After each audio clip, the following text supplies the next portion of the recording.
This is Change Your Mindset Podcast, the podcast that helps change your life by helping change the mindset of the 99% into the 1% mindset. Here's your host, Adrian Gomez. Welcome back to another podcast episode of Change Your Mindset. As always, I'm your host, Adrian Gomez.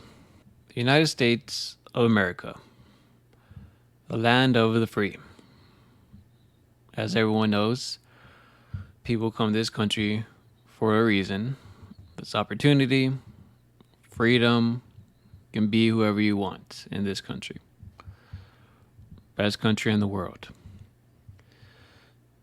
Unfortunately, a lot of people take their freedom for granted.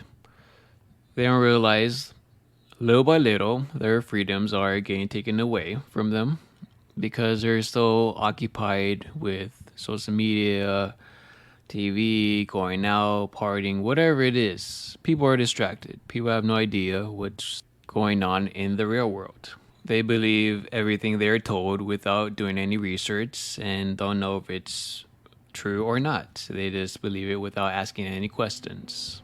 As for the United States being land of the free, the opposite country of that would be China, communism. The government controls everyone. They know exactly what you're doing. They know how you're spending your money. They have facial recognition everywhere you go. You're pretty much tracked from A to B. And people don't realize, slowly but surely, that's what America is heading to. There's a book called 1984 that talks about pretty much how China already is and where America is heading to. Unless people realize and start waking up that what's really going on in this world. And it's by George Orwell, and it's a very common book and very popularized because of what's going on, and people tell you to read this book to see, like, hey, if you don't realize what's going on, this is exactly how we're going to end up. And slowly but surely, you can see the similarities. So I'm going to read you the summary of the book. So the book was published in 1949. In 1984 is a haunting and prophetic novel that explores themes of totalitarianism, surveillance, government control, and the power of language. Set in a future dystopian society, the story follows the life of Winston Smith, a low-ranking member of the ruling party in Oceania. From the very beginning, Orwell plunges us into a world where individuality is suppressed, and Big Brother, the enigmatic leader, exercises absolute power over every aspect of people's lives. One of the most striking elements of 1984 is the pervasive surveillance state, symbolized by ubiquitous telescreens that monitor and record every action and conversation. Winston, disillusioned with the oppressive regime, begins to question the party's ideology and yearns for freedom. He secretly starts a forbidden love affair with Julia, another party member who shares his rebellious sentiments. Through their relationship, Orwell examines the power of human connection and the desire for personal fulfillment in the face of oppressive regimes. As Winston's defiance grows, he becomes involved with the Brotherhood, an underground resistance movement dedicated to overthrowing the party. Winston and Julia's attempts to rebel against the system, however, prove futile. In a heart-wrenching turn of events, they are ultimately betrayed and captured by the Thought Police. What follows is a relentless descent into the darkest depths of totalitarianism. Winston is subjected to torture and re-education in the infamous Ministry of Love, where his very identity is shattered, and he is forced to love Big Brother. A chilling reminder that the party's ultimate goal is complete control over the human mind. Throughout the novel, Orwell introduces us to a host of memorable characters, from the enigmatic O'Brien, an inner party member who possesses as a potential ally but is, in fact, an agent of the thought police. To the zealous and indoctrinated Parsons, Winston's colleague who unwittingly embodies the party's ideals. 1984 serves as a stark warning about the dangers of totalitarianism and the erosion of individual freedoms. Orwell's writing is as gripping as it is thought-provoking, immersing the reader in a world that feels all too plausible. His prophetic vision of surveillance and the manipulation of information has become eerily relevant in our own era of technological advancements. Orwell had a remarkable writing style. His prose is precise, evocative, and often imbued with a sense of despair. The novel's iconic phrases, such as "Big Brother's watching you" and "War is peace, freedom is slavery, ignorance is strength," have become ingrained in our cultural lexicon, forever etching the novel's influence on the world. It's worth mentioning that 1984 has sparked countless discussions and interpretations since its publication. Its impact on literature and political discourse cannot be overstated. It serves as a reminder of the importance of vigilance, critical thinking, and safeguarding our freedom in the face of potential authoritarian threats. Like I said, 1984 is a great book if you want to see what total control is with your freedom completely gone and you're pretty much ruled and dictated by the government. Like I said, the closest thing to that would be China. People don't realize what's going on and how your freedoms are slowly but surely getting taken away. That's how America will be one day. Like I said before, your constitutional rights are being attacked. The First Amendment, freedom of speech. In certain platforms, you couldn't say certain things. You were censored. And obviously, second constitutional right to bear arms.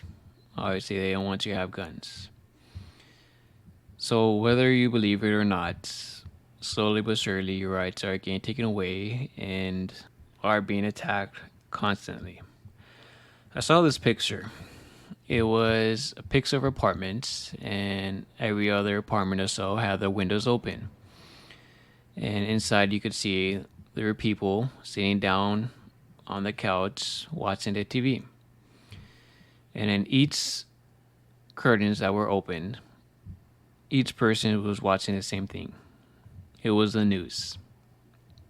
So just think about that picture. Everyone's literally watching the same thing, and you're pretty much being programmed. And there's also a video similar to what I'm talking about. I'm sure you can find on YouTube anywhere. And it's about news anchors, and they're all from different television stations, and there's a whole bunch of them, and they start combining each one of them. And each of these anchors are saying the same exact thing. So we're pretty much being programmed. That's why I say it's very important to think for yourself. Don't believe everything you're told. Do your own research. Be an independent thinker.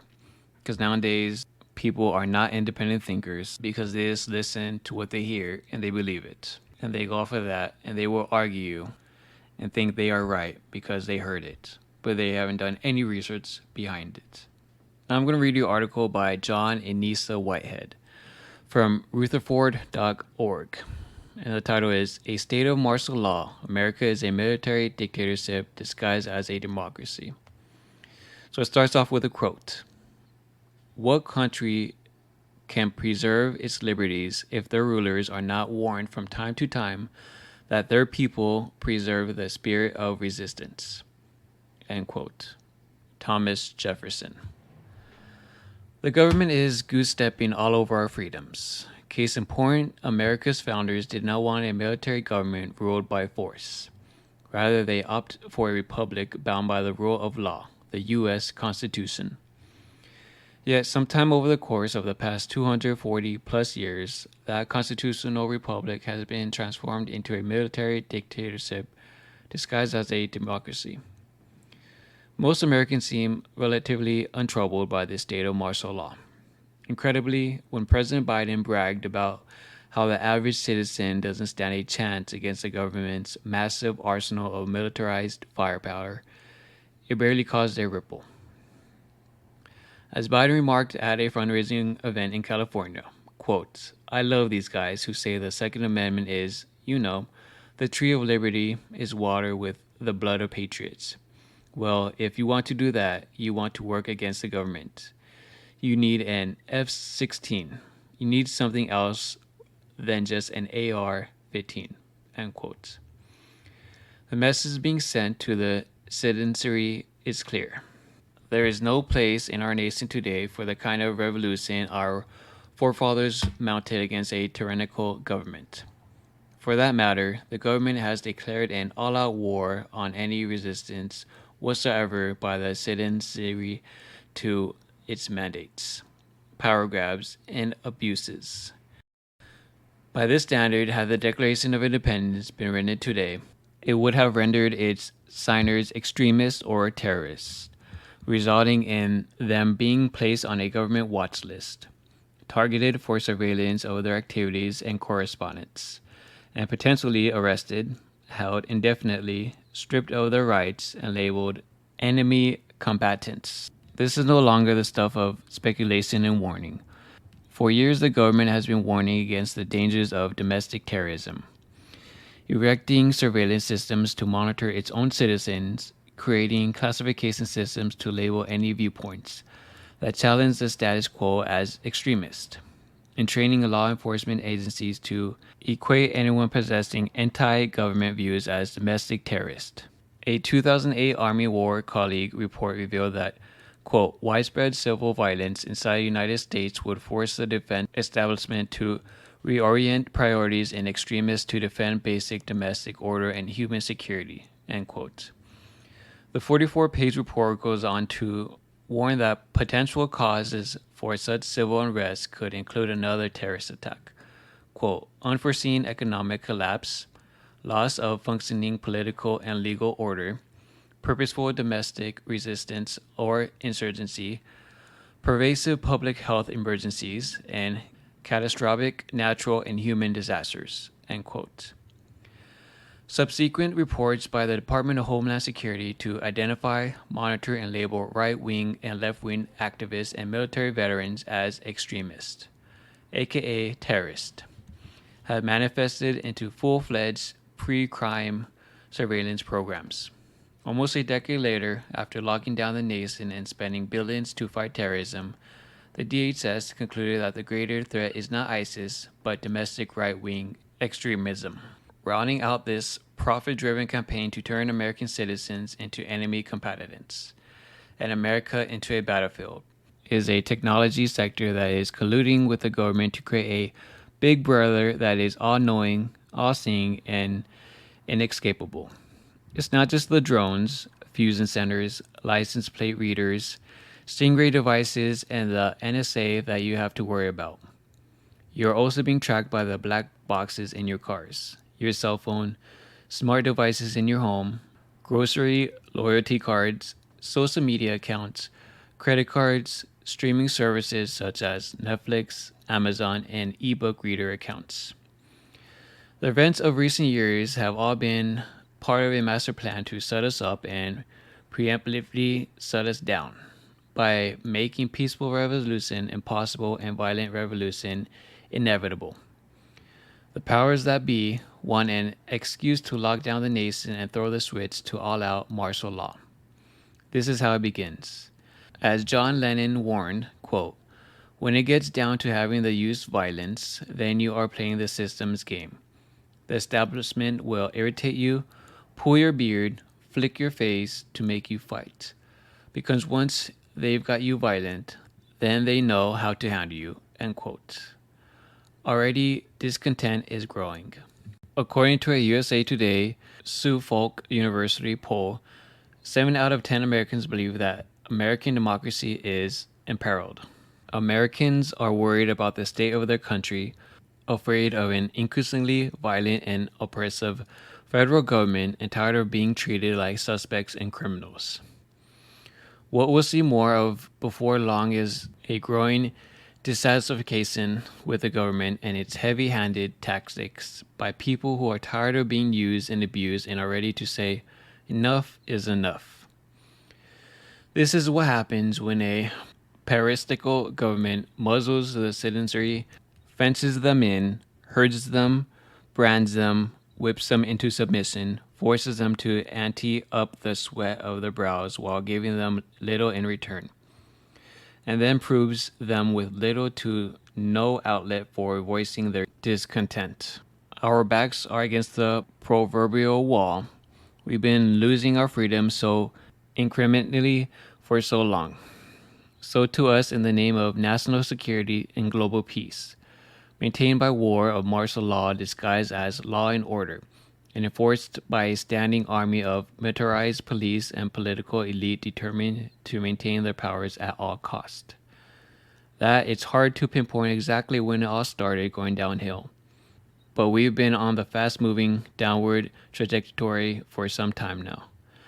When the government views itself as superior to the citizenry, when it no longer operates for the benefit of the people, when the people are no longer able to peacefully reform their government, when government officials cease to act like public servants, when elected officials no longer represent the will of the people, when the government routinely violates the rights of the people and perpetrates more violence against the citizenry than the criminal class, when government spending is uncountable and unaccounted for, when the judiciary act as courts of order rather than justice, and when the government is no longer bound by the laws of the Constitution, then you no longer have a government of the people, by the people, and for the people. Brace yourselves. There is something being concocted in the dens of power, far beyond the public eye, and it doesn't bode well for the future of this country. Anytime you have an entire nation so mesmerized by political theater and public spectacle that they are oblivious to all else, you'd better be aware. Anytime you have a government that operates in the shadows, speaks in a language of force, and rules by fiat, you'd better be aware. And anytime you have a government so far removed from its people as to ensure that they are never seen, heard, or heeded by those elected to represent them, you better beware. The architects of the police state have us exactly where they want us, under their stamping boot, gasping for breath, desperate for freedom, grappling for some semblance of a future that does not resemble the totalitarian prison being erected around us. The government and its cohorts have conspired to ensure that the only real recourse the American people have to express their displeasure with the government is through voting. Yet that is no real recourse at all. Yet, as I make it clear in my book, Battlefield America, the war on the American people and its fictional counterpart, the Eric Blair Diaries, what is unfolding before us is not a revolution. This is an anti-revolution. We are at our most vulnerable right now. That is the end of the article. The sad thing is, the average American doesn't know, or they just don't even care what's going on. And if people choose to not do anything about it, just like 1984, the book I talked about, that's the society we can potentially have in the future if we don't change it. We will end up just like China. Like I said at the beginning of this podcast, people take their freedom for granted. Once that freedom's gone, they realize they should have fought for it. Because the United States of America is a symbol for freedom. One of the last places in the world that's a symbol for freedom. And once that freedom's gone, we're just going to end up like everybody else. At the end of the day, it's up to the people of this country to do something about it. If not, this will no longer be the land of the free. That's going to be it for this podcast. I appreciate you guys taking time of your day to listen to this podcast. As always, I thank you guys. I thank you, Patron member Blade262, for being a Patreon member. If you want to be a Patreon member, the link is in the description below to help support the podcast. I'd appreciate it. As always, please subscribe and share. And hopefully we get more people paying attention and realize what's going on, and people start fighting the good fight. Because at the end of the day, I always will. Thank you guys again. I wish you the best. Take care. Be safe. Bye-bye. Thank you for listening to Change Your Mindset podcast. Be sure to tune in every week for a new episode. As always, change your mindset to change your life.